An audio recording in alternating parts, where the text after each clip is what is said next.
అదేవిధంగా మన షర్మిలమ్మతోనూ ఇంతమందితో పోరాటాలంటే అదే ఆశామాషా పని కాదు కదా. నటనంగా ఏవి అంటే మీరు ఆలోచన చేయండి ప్రజలారా.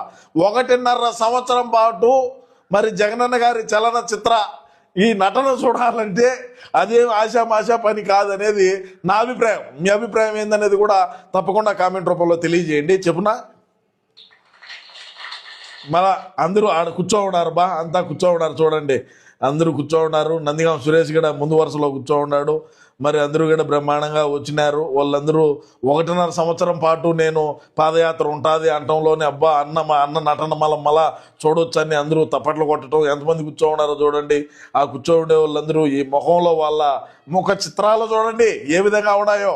అన్న నటన మనం మళ్ళీ చూడబోతున్నామని ఒక ఆశ చిగురిచ్చా ఉన్నది వాళ్ళలో, మామూలుగా కాదు. అంటే అటువంటి నటన మనం ఎక్కడా కూడా దొరకదు, ఎక్కడా కూడా చూడలేం.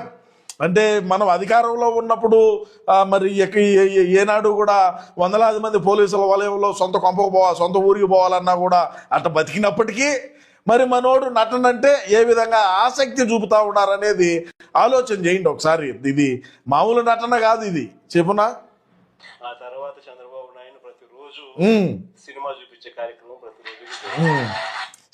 చంద్రబాబు నాయుడు గారికి పాదయాత్ర చేసేటువంటి రోజుల్లో ప్రతిరోజు కూడా సినిమా చూపించాడు చంద్రబాబు నాయుడు గారికి.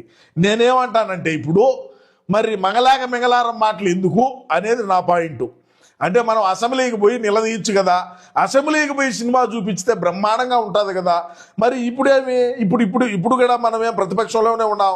ఎక్కడైనా సరే చంద్రబాబు నాయుడు గారు అవినీతి చేస్తూ ఉంటే, అక్రమాలు చేస్తూ ఉంటే, లేదు ఇంకొక రకంగా మనాల ఏమన్నా అప్పులు తీసుకొని వచ్చి మరి ప్యాలెస్లు కట్టుకుంటా ఉంటే, అప్పులు తీసుకొని వచ్చి కొంపల చుట్టూరు ఇనప కంచేసుకుంటా ఉంటేనో, లేదు ప్రభుత్వానికి సంబంధించినటువంటి భవనాలు తాకట్టు పెట్టేటువంటి క్రమంలోనో ఏదైనా సరే కూటమి ప్రభుత్వం తప్పు చేస్తూ ఉంటే ఈ రోజైనా కూడా అక్కడికి పోయి నిలదీయండి.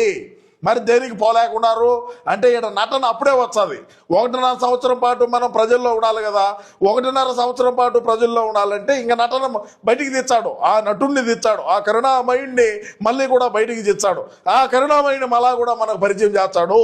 మనం చూసి తట్టుకునేటువంటి శక్తి సామర్థ్యాలు మన దగ్గర ఉండాలా, మనం చూడాలా. మామూలుగా ఉండదు, ఇదేం మామూలుగా ఉండదు. మీరు చూసినారు గతంలో గులకరాయి తగిలితే ఏ విధంగా అన్నకు నైటీ వేసి ఏ విధంగా దాని మీద పడబెట్టారో చూశారు. ఆ స్ట్రెచ్చర్ మీద ఏదో ఆపరేషన్ చేశారు. ఈడ రాయి తగిలితే అంత స్టిక్కర్ వేశారు. ఆ రాయి మళ్ళా వేలంపల్లి శ్రీనివాసుకు తగలటం. మరి ఆలోచన చేయండి, ఇటువంటి నటన స్వభావం కలిగినటువంటి